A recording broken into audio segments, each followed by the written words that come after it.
E aí galera, tudo bem?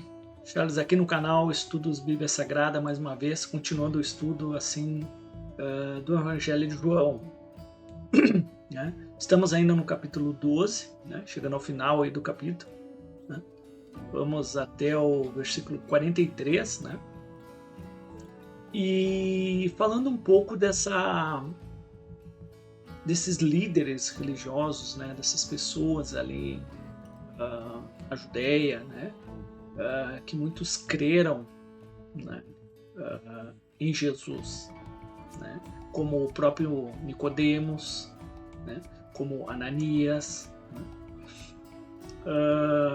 Mas João mostra que realmente eles não confessavam isso publicamente.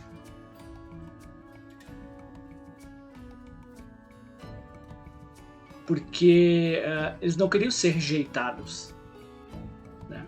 Pela sociedade, pelos líderes, pela comunidade judaica, né? Por seus familiares.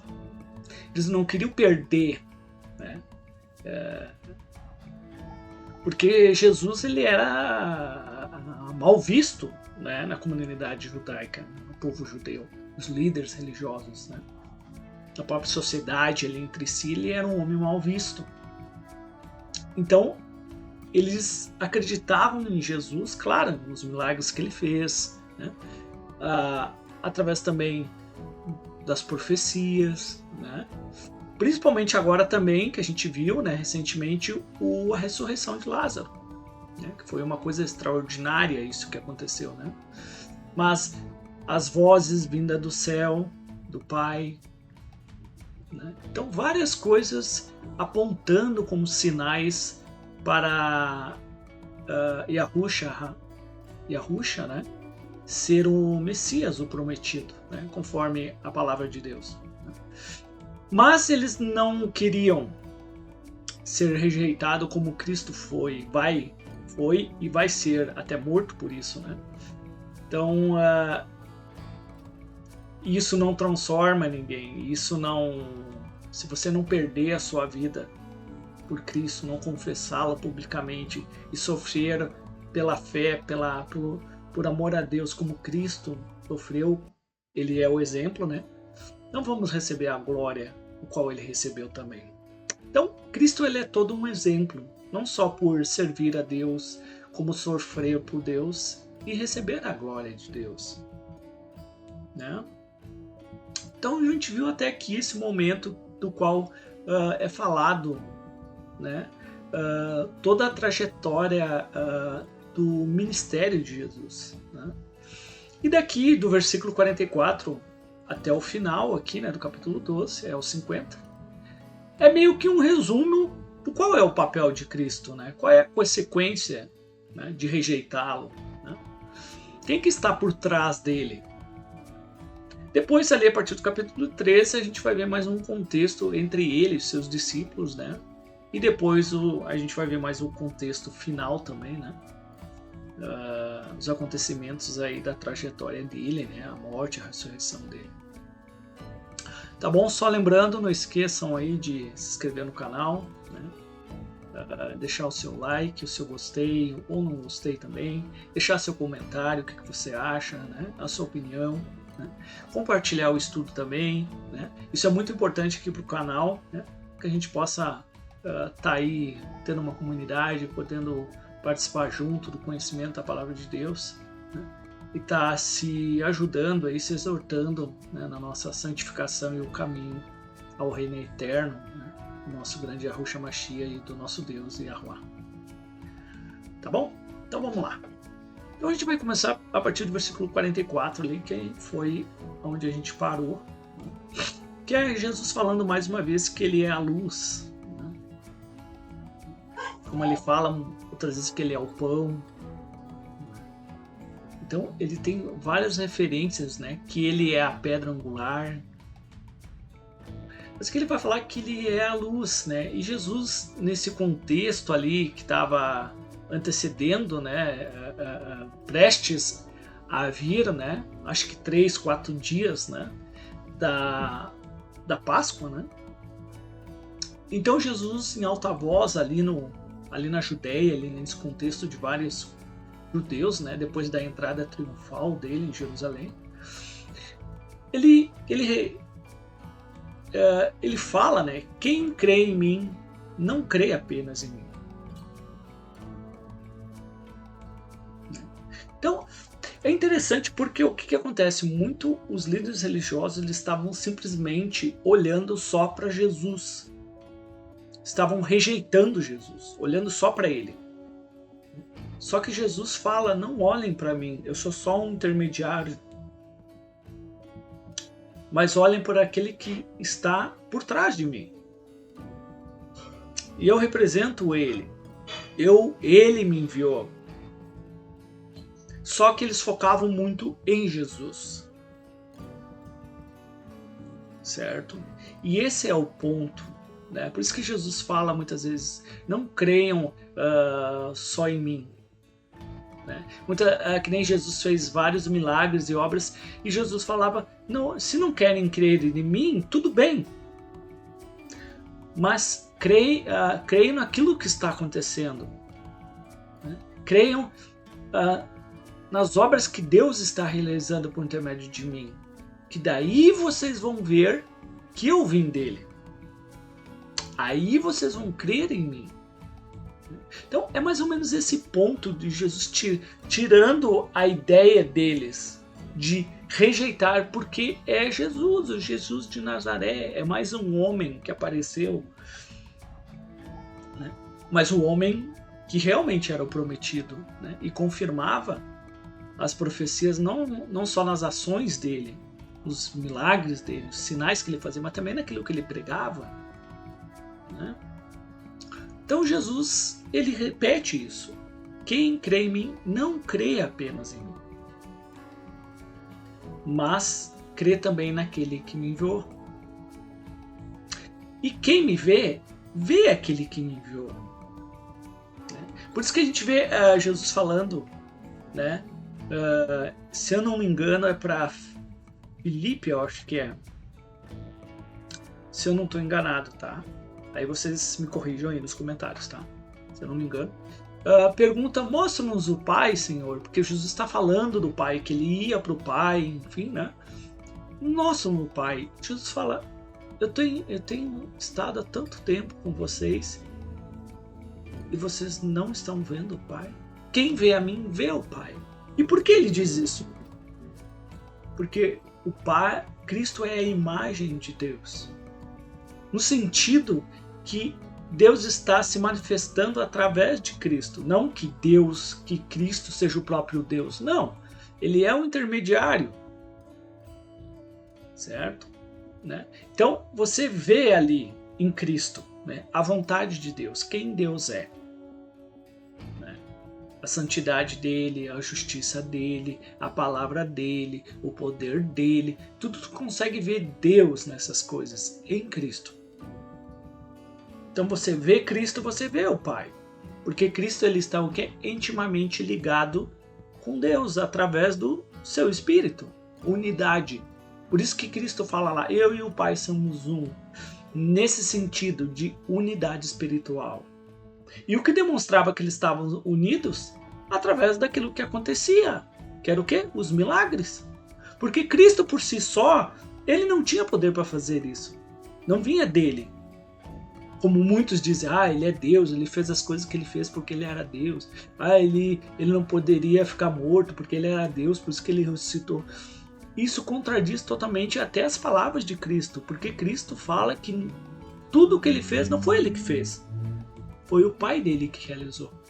E isso testificado pelo testemunho de Pedro em Jerusalém. Eu acho que é no capítulo 3, se eu não me engano, de Atos dos Apóstolos. Ou 2, tá? Que fala lá que Jesus de Nazaré, o aprovado por Deus, que Deus realizou por intermédio dele vários milagres e sinais. E que Deus o ressuscitou entre os mortos.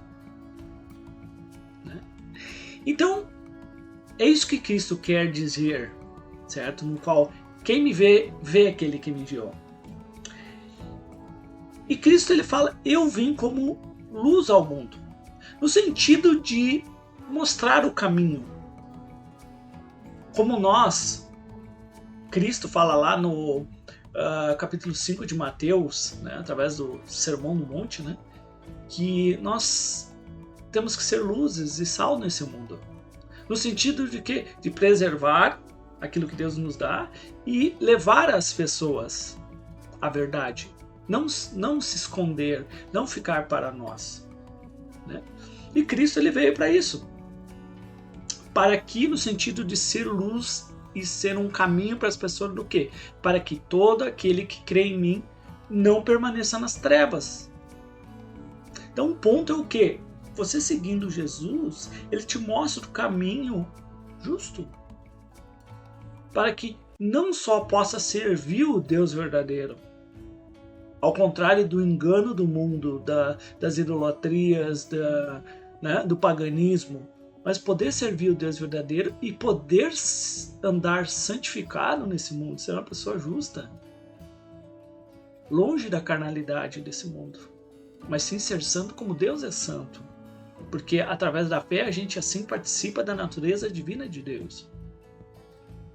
O Cristo é o nosso exemplo disso, certo? Então, eu sou a luz, eu posso conduzir vocês, só que tem uma questão. Se alguém ouvir as minhas palavras e não obedecer a elas, eu não julgo ela. Certo? Não sou eu que estou julgando. E é legal um exemplo interessante, certo? Eu vou dar um exemplo prático disso. Né? É que nem, vamos supor,